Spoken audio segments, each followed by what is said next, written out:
So it is, without further ado, getting us underway quickly, my pleasure to invite Jocelyn Chadwick to the podium. Jocelyn has been an English teacher for over 30 years, practical experience, starting at Irving High School in Texas, then at the community college and university level. She is currently at the Harvard Graduate School of Education. She has extensive experience consulting for school districts, assisting English departments in creating curricula that reflect diversity and cross-curricular applications. As a recognized Mark Twain scholar, Chadwick explores and researches how educators can continue to find relevancy, timeliness, and engagement in Twain's works. Jocelyn's research has taken her to the White House, to participating at the Mark Twain House, and in television features and documentaries such as NBC's Dateline, PBS's Born to Trouble, and as I mentioned before, Ken Burns' Mark Twain. Jocelyn, thank you very much for being here this morning.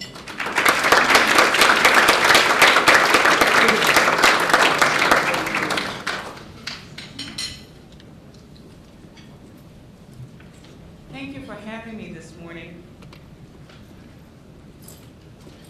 Consider the following, the quotes. I want things to go back to the way they were. I do not understand this America. America for Americans. I am from the old school, brought up in a different time, different era. All the immigrants come here, illegal. They get all the rights. We got nothing. Let a foreigner come in this country, they all get it. One big, gigantic ripoff. Used to be a hell of a good country. I just don't know what happened. I ain't voting for no nigger. So just how did you and your family get to Texas? Sounds strange? Not really. I have heard, read, and seen these statements within the last year.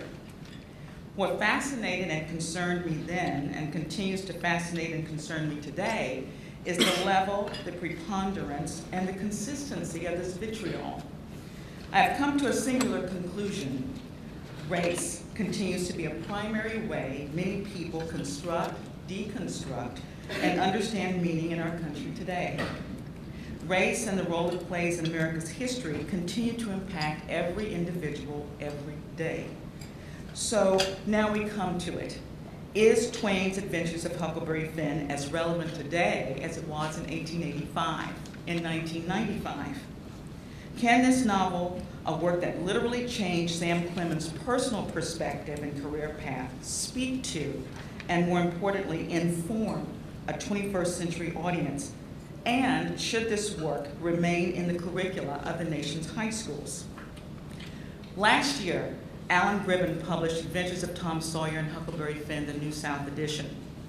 His goal in re-editing both novels was to provide a, quote, epithet-free edition.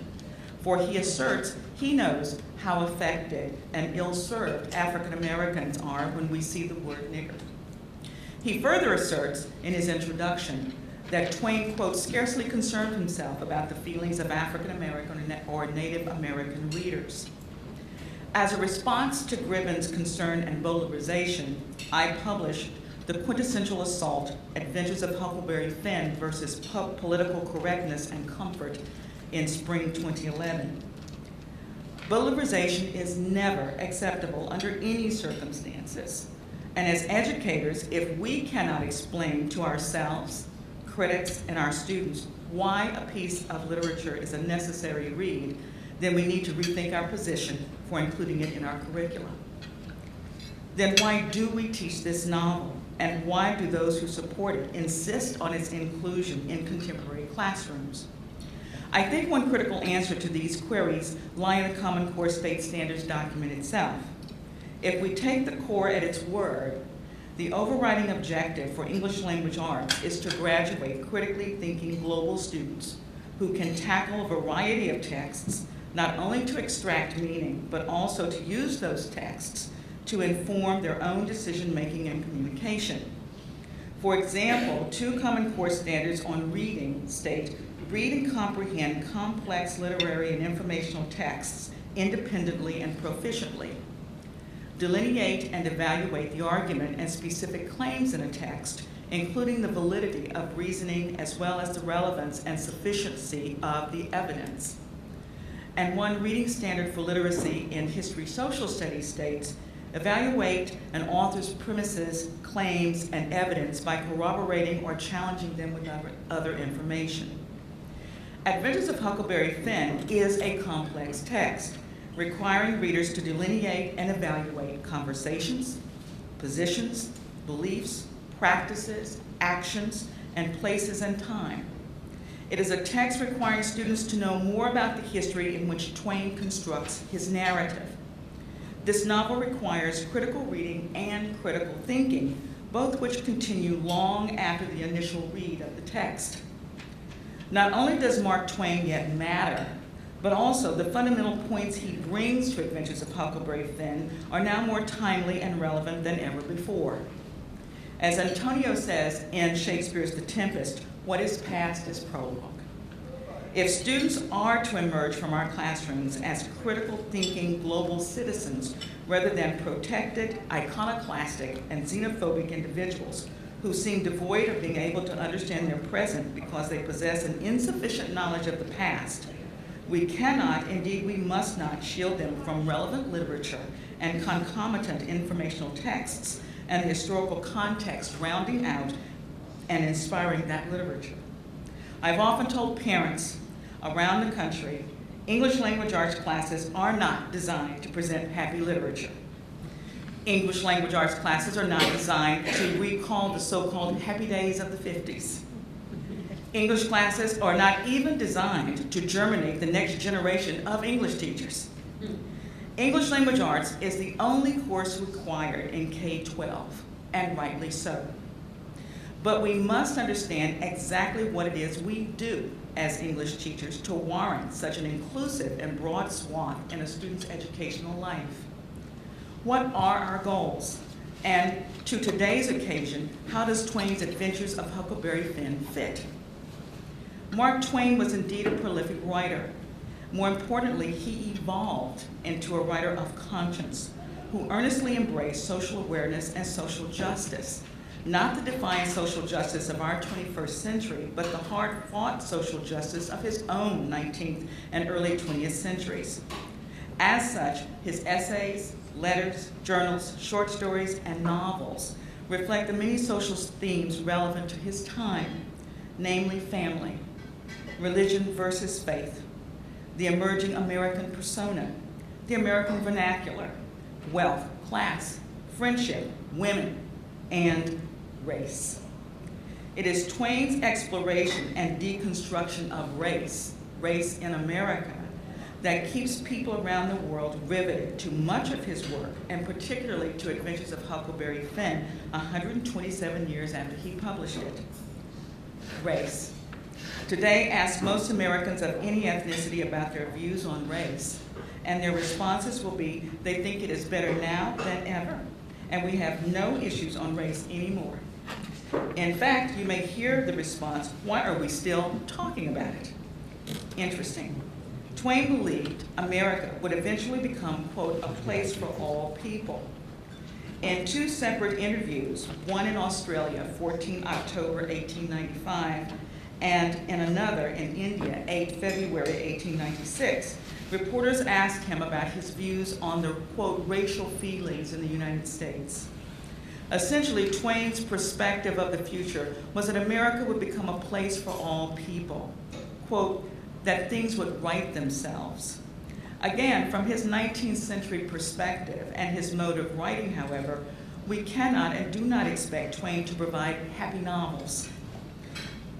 We see his shift to realism as early as his short story, A True Story, written in 1874. What we must ask ourselves now is that if Twain felt things would right themselves, have they done so? Are we now in the United States and the world in a place where race no longer is an issue or social concern? Is America now a place for all people? Earlier I stated that as an English teacher, I always ask myself, why am I teaching a certain work? What must the very texts I bring to my students accomplish? I do believe and know that literature can present realities to students in such a way that they can experience the reality of a life-changing moment, the depth of a tragedy, the transcendent euphoria, and the sometimes inescapable chasms of life. but in so doing, not leave students feeling singled out or destroyed because of the experience. English teachers can and do bring informational texts to our students that round out and contextualize the literary pieces. At the end of the day, we want students to wrestle with the social issues in an environment where they feel safe to explore, deconstruct, ask the hard, uncomfortable questions, knowing they will be safe. We want our students to be critically thinking global citizens, not fearful or suspicious of race or difference, but curious. We want them to be explorers of culture and life. But in order to accomplish these objectives, we must have the requisite literature, informational texts, and other resources. Adventures of Huckleberry Finn allows educators to place students directly into a historical period that did support slavery, that did possess instances of religious hypocrisy, that did have incidents of human cruelty, that did speak and sound like the varied citizens of the South, and that did have those moments of human triumph. Racism is not comfortable, acceptable, or the norm. Twain illustrates quite clearly this thesis in the relationship between Jim and Huck, including the much challenged last 14 chapters. Some students have asked me, is Huck at the end of the novel no longer a racist? I respond, Huck is not the same at the end of the novel. He will never look at another African American and not think of Jim. Does this mean he has fundamentally changed, a 360-degree turn? No, but it does mean he has begun a process. On this process, Twain says in one of his interviews in India, quote, I am of the opinion that in the course of time, that difficulty will settle itself. The Negroes at present are merely freed slaves, and you can't get rid of the effects of slavery in one, even 2 generations. But things will right themselves. We have given the Negro the vote, and he must keep it.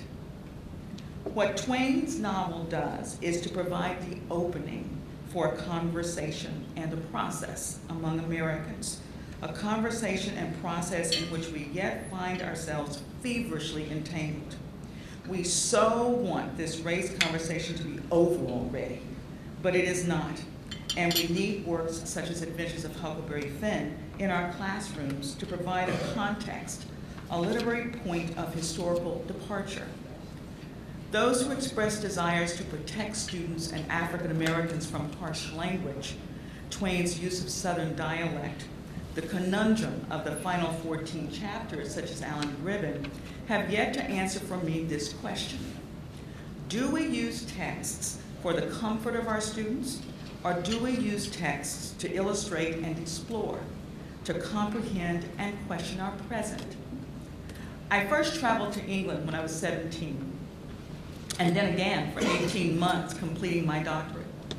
I was stunned by 2 realizations. One, for the first time in my entire life, 17 years old, I was called a Yankee. Not black, not African American, not nigger. For the first time, I was not initially defined by race. 2, the British knew their history and were eager to discuss it. I mention these 2 formative incidents because works such as Adventures of Huckleberry Finn take us into a historical moment within a fictional narrative while allowing us to discover facts about ourselves and our present. These kinds of works also provide a context for us to continue conversations long after the works have been published. I began this conversation with quotes I have heard, read, or viewed recently. I assert to you now we need works such as Adventures in Huckleberry Finn in our classrooms, supported by informational, digital, and other primary secondary resources. Race is yet a volatile issue because we refuse to talk and listen. We refuse to have the conversations. Rather, we sustain impressions, perspectives, and myths about difference. Within those contemporary quotes cited earlier, you also heard the echoes of Twain's characters, Huck Finn, Aunt Sally, Miss Watson, the doctor, Colonel Sherburne, the Grangerfords, the Shepherdsons, the king and the duke. fiction melds into reality. Two of the quotes I used earlier, one I have heard and read from many sources, I want things to return to the way they were, and America for Americans, are the quotes that have been said to me personally as well. I often respond, whose America? Which Americans? Return to what time? In a recent interview, another keen observer of our fundamental culture, Bob Dylan, addressed essentially the same question Twain did in 1896 with regard to racial attitudes in America. Dylan replied, quote, "People are at each other's throats just because they are of a different color. The stigma of slavery founded on the backs of slaves will hold any nation back. If slavery had been given up in a more peaceful way, America would be far ahead today, but blacks know that some whites didn't want to give up slavery," unquote. Whatever one's opinion about Dylan's comments, their importance lies with the conversation Dylan has sparked, discomfort included. It is true, Adventures of Huckleberry Finn is an in-your-face experience, real, visceral, intense. It is true, Jim uses many voices to survive his environment. It is true, Huck demurs his own voice in front of his friend, Tom. But it is also true that Huck damns his soul to hell for a belief forged in experience. It is true that Jim decides his own fate, even to return into slavery to do the right, humane thing for Tom, who sees him as less than a human. It is true that all Huck has experienced has branded him in ways even he doesn't wholly understand about human relationships and difference. So, does Huck matter? Think of the question in this way. You cannot ride a bike without being willing to fall. Unless you're willing to fall, you will never learn to ride a bike. In the end, what is it we really fear about this work? Is the mirror just a bit too clear, a bit too revealing perhaps? We need Mark Twain's Adventures of Huckleberry Finn in its pristine, sometimes uncomfortable state, now more than ever. And we need it within the instructional framework, not of isolated metaphors or similes, syntax or word count, but of critical thinking and conversation, of exploration and discovery, so that we may finally begin our process, our journey toward better understanding ourselves, all of us. By the way, to the person who asked me, so just how did your people get to Texas? I responded to her, slavery. Thank you.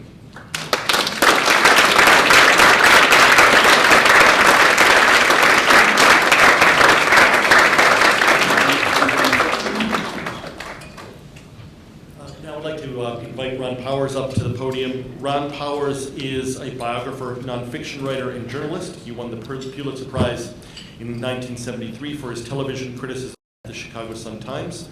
In 1985, he won an Emmy for his commentaries on broadcasting for CBS News Sunday Morning. Among Ron's 15 books is Mark Twain: A Life, a 2005 finalist for a National Book Critics Circle Award. His other books include Flags of Our Fathers, the 2000 New York Times #1 bestseller co-written with James Bradley, and True Compass, which I think is familiar to many of us here, the 2009 bestseller co-written with the late Senator Ted Kennedy. Ron, thank you very much for being here.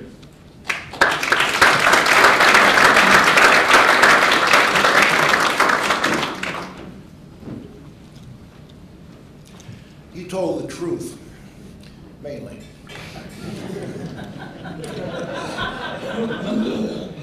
Well, thank you. Thank all of you, and thank you, Jim Sturgis and Pioneer Institute for inviting me here to share this podium with my friend and brilliant mentor, Jocelyn Chadwick, who I think was absolutely stunning a few moments ago. On the topic of Mark Twain and his centrality, even today, in American ideas, and thus his relevance in our classroom. You know, you're a very lucky bunch of folks this morning. You're hearing from two people who between them share all knowledge of Mark Twain. Jocelyn knows everything there is to know about him, and I know the rest.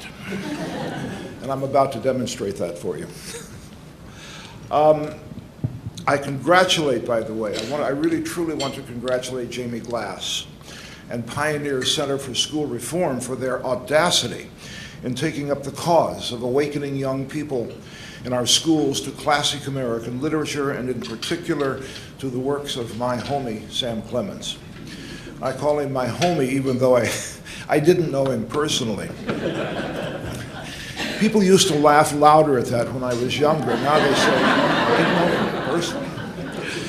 Anyway, I think you like for folks to call him Sam. Now, a moment ago, I used the word audacity in reference to the center's efforts, and let me tell you what I mean by that. It's not easy to get young people today interested in the classics or in anything that smacks of the past. I'm sure that most of you in this room know that far better than I. I've talked to teachers of history. I talked to some in particular in putting together these remarks, and you won't be surprised that I got an earful. Let me quote from one of them, a college professor whom I know and respect.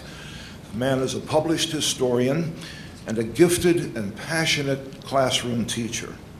And yet, speaking from years of experience with his young students, he had this to say: nothing can inspire in them an interest in history, nothing.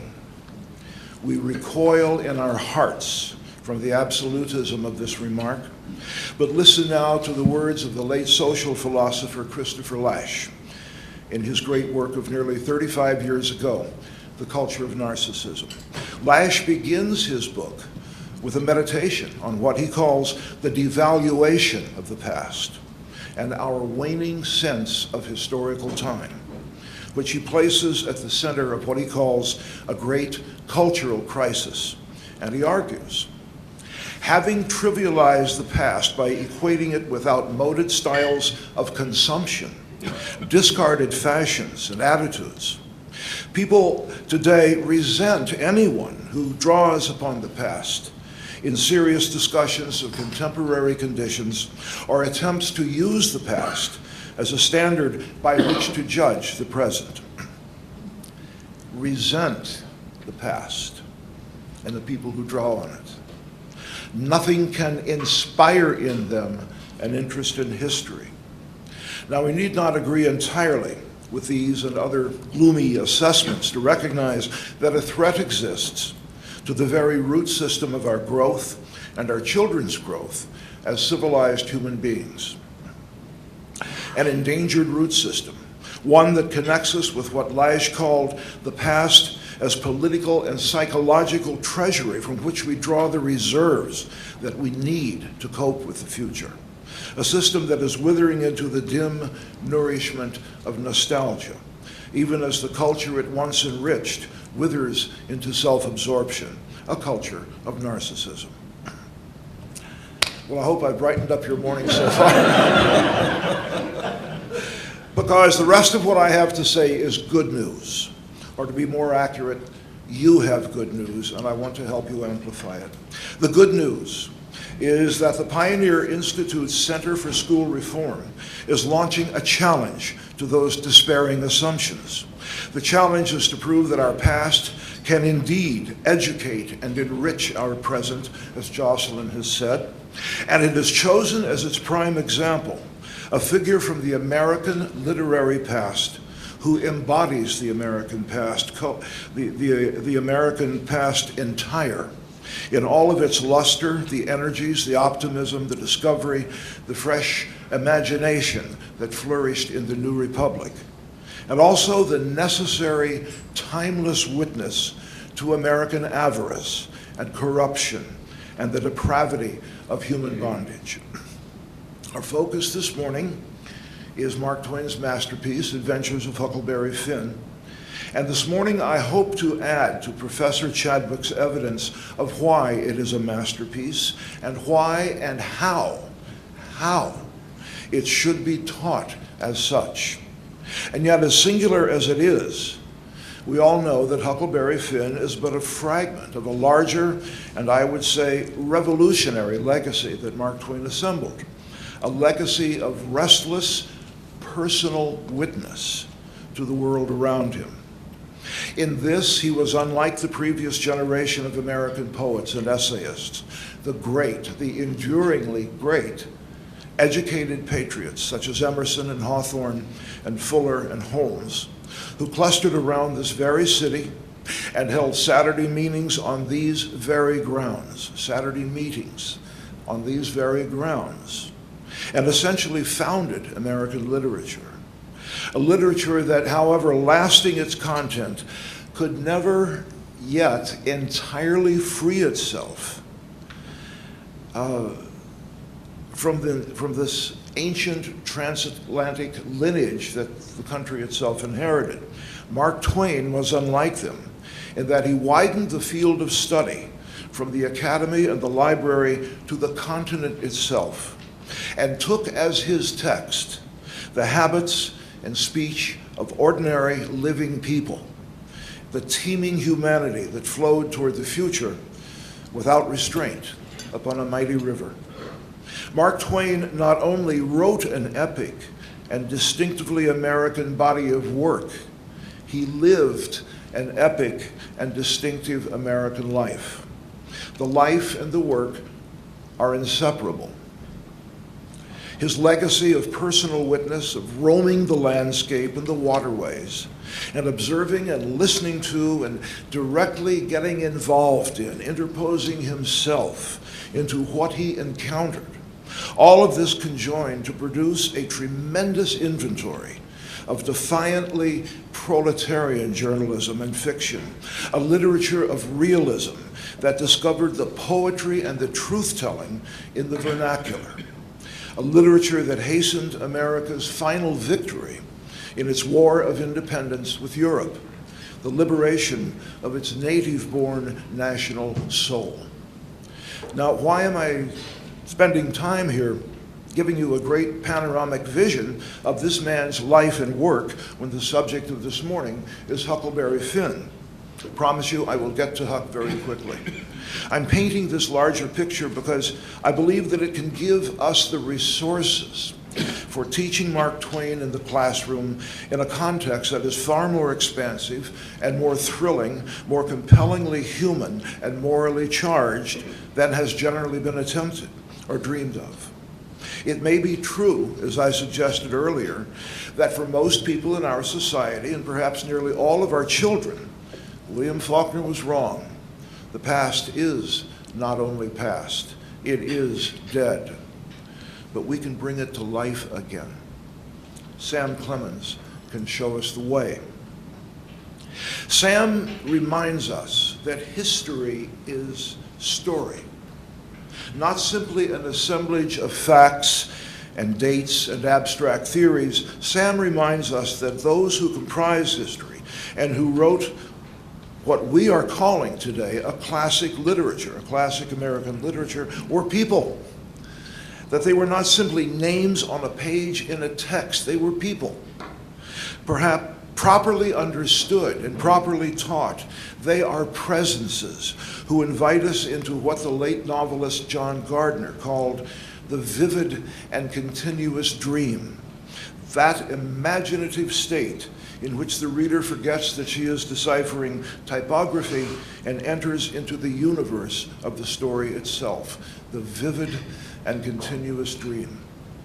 Many people may not care about history anymore, but people are open to story.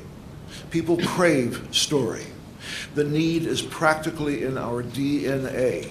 This is true of young people especially. Story is the means by which a child learns to sort out order and reason from a chaotic world. Joan Didion famously wrote, "We tell one another stories in order to live." And Tim O'Brien began perhaps the greatest of all his short fictions, Lives of the Dead, part of his collection, The Things They Carried. The story Lives of the Dead with this jarring and yet reassuring assertion of belief. For this too is true. Stories can save us. Stories do not have to be fictional. The characteristic that unites fiction and nonfiction compellingly is narrative. What happened next, and why did that matter? Narrative nonfiction is perhaps the most popular genre now in America because it helps satisfy what Michael Arlen has called our legitimate hunger for the real. That truth, I believe, can guide us.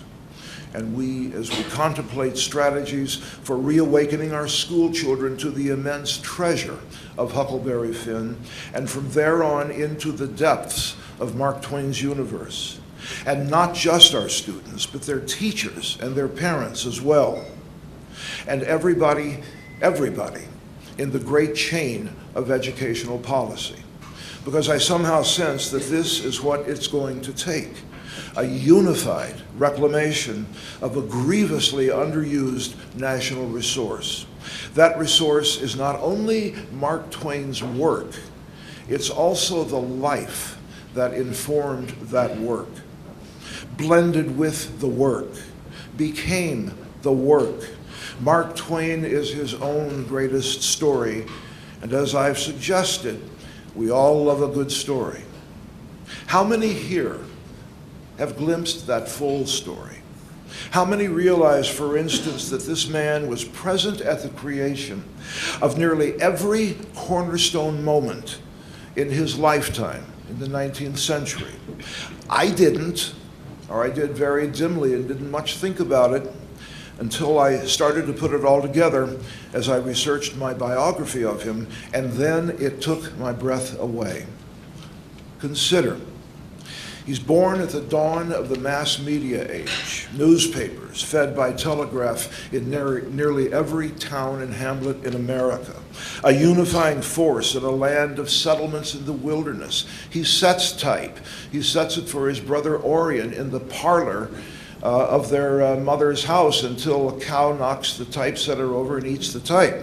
I'm telling the truth mainly, Joyce.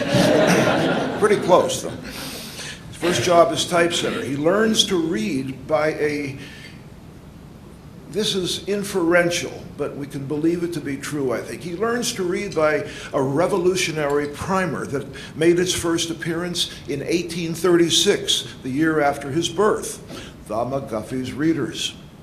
Sold door to door, very important, not just in the bookshops of Boston and Philadelphia, but by people like my Fuller Brush man father going door to door in the hinterlands. And it's the McGuffey's spread literacy to the national melting pot with its revolutionary but simple technique known as phonics. Thus, the readers not only enabled Sam, but they created his readership, Mark Twain's vast proletarian readership. Rural and small-town kids who didn't have access to the Puritan hornbook. So he leaves Hannibal at age 17, this kid who has never been beyond the curve of the earth. The next thing you know, he's writing letters home from the World's Fair, the Crystal Palace in New York, and going to the theater. And then he shows up in the visitors gallery of the U.S. Senate in Washington, just to get out of the snow. It's February of 1854, and there he sits and shudders and chills out and watches Stephen Douglas and William Seward debate on whether to repeal the Missouri Compromise. He experiences the golden age of steamboating, perhaps the only golden age America has truly known, the only mythic era, and he captures it almost by himself later on in life on the Mississippi. He sticks his big toe into the Civil War, just a few weeks, just long enough to write one of the enduring, lasting pieces of Civil War fiction written by those who were there, a private history of a campaign that failed. Then he hightails it out west with his brother Orion, so he isn't conscripted into the army. And he gets there just in time to be present at the creation of the Wild West on the Comstock Lode in Nevada. And he chronicles that in Roughing It, gives us the concept of the outlaw, the guy with the black hat, Slade, and many, many other wonderful tall tales, some of which don't even stretch the truth. Then he gets gloriously run out of Virginia City. Thank God for us. His misfortunes are always our fortunes. He fetches up in San Francisco, where he mingles with the wild artists and the poets who are just then forming the American urban counterculture.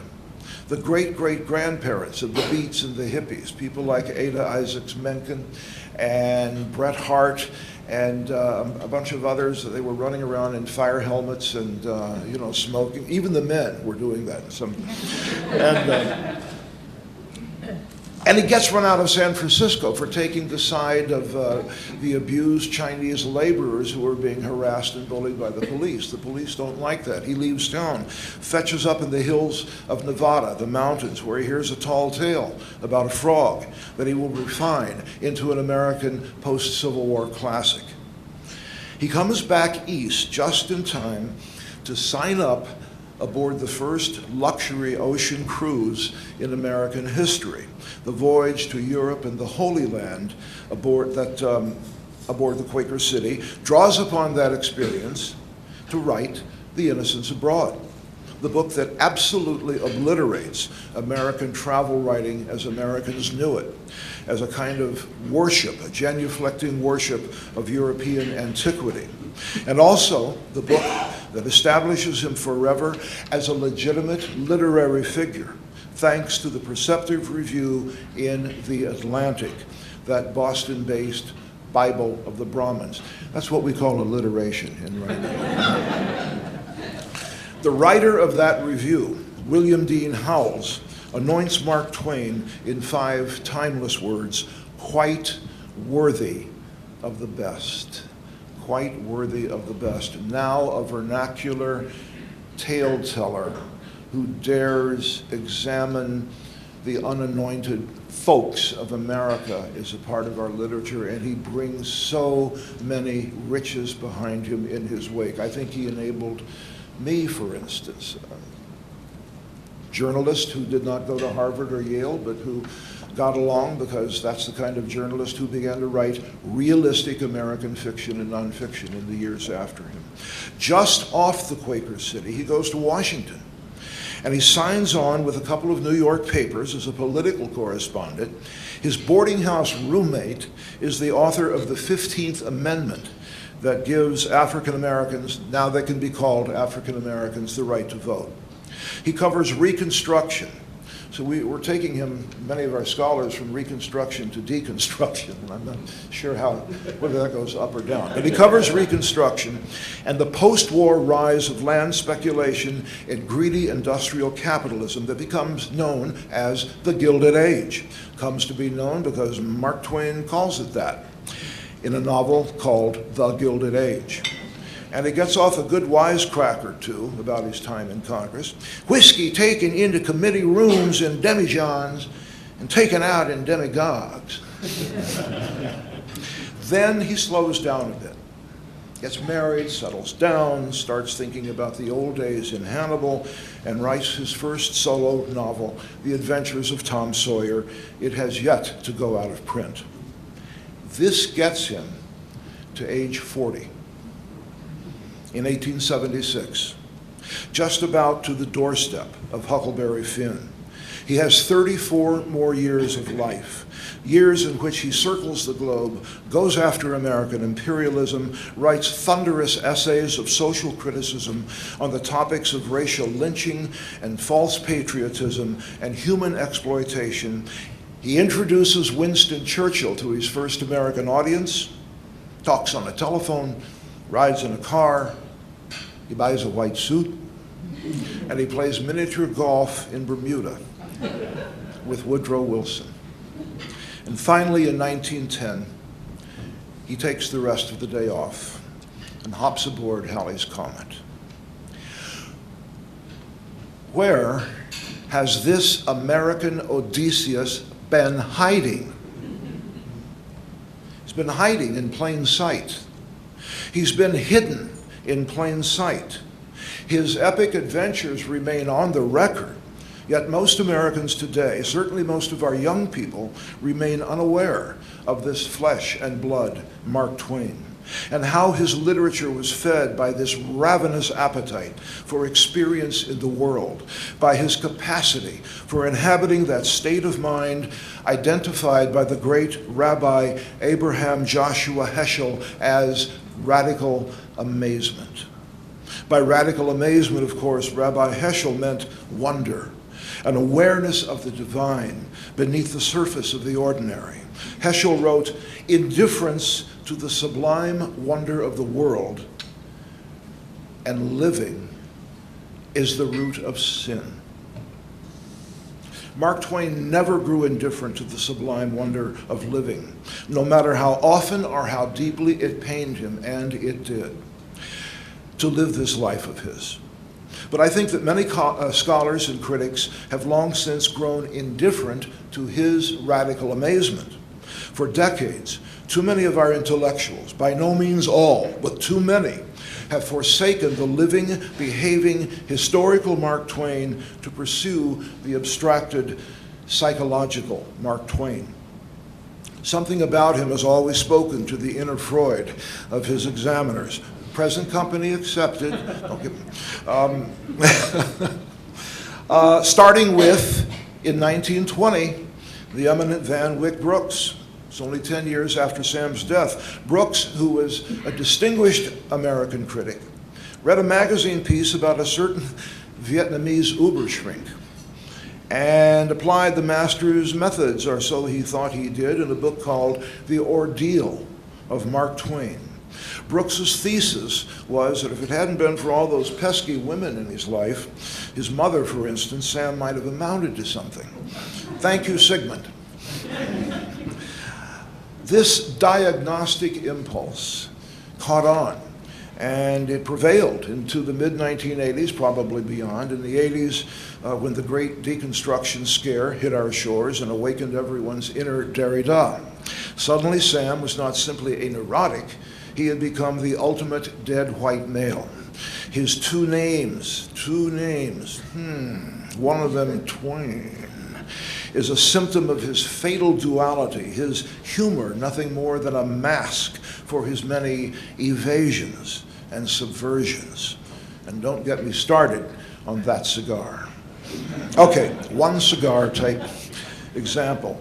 In her 1989 book, Dark Twins, Imposture and Identity in Mark Twain's America, the academic scholar and professor Susan Gilman instructed us that, quote, Twain experienced creativity not through the model of the pen penis disseminating its writings on the virgin page, but rather as illegitimately sexualized, a threateningly uncontrollable power. This pronouncement drew from Frederick Cruz, a source somewhat less excitable and a wonderful critic, drew from him the remark that playing by these hermeneutic rules, Ms. Gilman would have no trouble detecting a cry of pain in a greeting card. Well, we can thank our lucky stars for scholars such as Jocelyn Chadwick and others who elevate us with their moral passion and their discipline and their grace. But I sometimes wonder whether academics in general hate Mark Twain because they don't think that anybody should be able to write that well without going through tenure. Now let's take things to the public school classroom, where a maddening irony has held sway for half a century. Huckleberry Finn is studied and more often shunned as a toxic litmus of American racism. Racial relations, as examined and depicted in this novel, is a subject of enormous legitimacy, as Ms. Chadwick has just brilliantly demonstrated. But the net effect of that focus has been to narrow Mark Twain, to squeeze him nearly dry of his juices, to wring out from him the rest of his Odysseus-like achievements and personality, the very qualities we should be amplifying as elements in his fascinating narrative. Now, Mark Twain once said that it's better to keep your mouth shut. Never mind what he said. I screwed that up already. And be thought a fool, then open it and remove all doubt. Well, I've just done that, so. So I'm going to try and demonstrate what I mean now by the transformative power of Sam's life and work. I'm going to read to you a couple of short passages, each on the theme of friendship. The first is by Ralph Waldo Emerson, who began the work of making America American and who remains one of our greatest philosophers. This is from his essay titled Friendship, and it was published in 1841. I'll keep you in suspense as to the author in a second. Here's Emerson. A friend is a person with whom I may be sincere. Before him I may think aloud. I am arrived at last in the presence of a man so real and equal that I may drop even those undermost garments of dissimulation, courtesy, and second thought, and may deal with him with the simplicity and wholeness with which one chemical atom meets another. Well, I'm sure we can all get behind that. Emerson's mode here is rhetoric, the Augustan style of discourse that he and his generations of poets and thinkers drew upon as a model for speech and thought in the New Republic. And now, I will read to you another passage on the theme of friendship. This one will be from Adventures of Huckleberry Finn, published by Mark Twain in 1885. This passage is from chapter 15. Huck Finn and his companion, the runaway slave Jim, are in the midst of their great downriver Mississippi journey. A dense fog has come over the river at night, and Huck has left Jim alone on the raft. He's taken a small canoe and gone searching along the shoreline for a place to tie up. Huck gets lost in the fog, and it takes him more than half an hour of frantic paddling to find his way back. Jim, meanwhile, is in a panic. He has managed to steer the raft into some underbrush, breaking the oar in the process and littering the raft's surface with leaves and branches. When Huck does not immediately return, Jim calls out in the darkness for him. Huck does not answer, and the runaway slave assumes that Huck has drowned. Now Jim begins a frenzy of weeping and wailing, and finally he falls asleep. When Huck reboards the raft and discovers his sleeping comrade, he decides to play a trick on him. He convinces Jim that he was never lost, but that Jim fell asleep and dreamed the whole terrifying episode. Jim is confused and embarrassed at first, but when gradually he comes to realize that Huck has been playing him for a fool, he gets mad. He's just starting to figure out the truth when Huck points a pile of leaves and rubbish on the raft and broken oar and asks, "What does these things stand for?" And this is in the narrative voice of Huck Finn. Jim looked at the trash, and then he looked at me, and back at the trash again. He got the dream fixed so strong in his head that he couldn't seem to shake it loose and get the facts back into place again right away. But when he did get the thing straightened out, he looked at me steady, without ever smiling, and says, "What do they stand for? I was going to tell you, when I got all wore out with work and with calling for you and went to sleep, my heart was most broke because you was lost, and I didn't care no more what become of me or the raft. And when I wake up and find you back again all safe and sound, the tears come. And I could have got down on my knees and kissed your foot. I so thankful. And all you was thinking about was how you could make a fool of old Jim with a lie.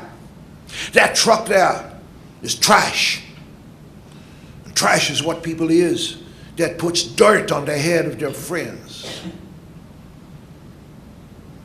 Then he got up slow and walked to the wigwam and went in there without saying anything. But that was enough. It made me feel so mean I could almost have kissed his foot to get him to take it back. It was 15 minutes before I could work myself up to go and humble myself to a nigger, but I done it. And I warn't ever sorry for it afterwards neither. I didn't do him no more mean tricks, and I wouldn't have done that one if I'd have knowed it would make him feel that way. Which of these passages moved you more? Which of them enlisted your eye, your ear, your collaboration, your heart, and your curiosity to know more about the story and the person who wrote it? Putting these two passages side by side, we get a close-up view of the great transformation in American literature, from learned top-down rhetoric to experiential ground zero narrative, if you will pardon an oversimplification. I don't know how long it took Emerson to write his enduring essay, Friendship, but I do know how long it took Mark Twain to write that passage and the rest of Adventures of Huckleberry Finn. It took him all his accumulated life. The listening and the observation, the travel, the interposing of himself into what he encountered, and oh yes, the genius. And by the way,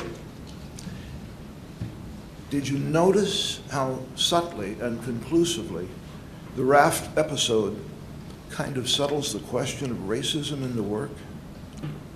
Robert Hurst, the editor of the Mark Twain Archives at Berkeley, has remarked that this is surely the first time in American literature, and who knows, maybe the last, that a white character has apologized to a black one. This is the flesh and blood Mark Twain, whom we should bring into the classroom along with his great works. Let's do it before the Aunt Sallies of the educational world finish their work of adopting and civilizing him. I can't stand it. I've been there before. Thank you.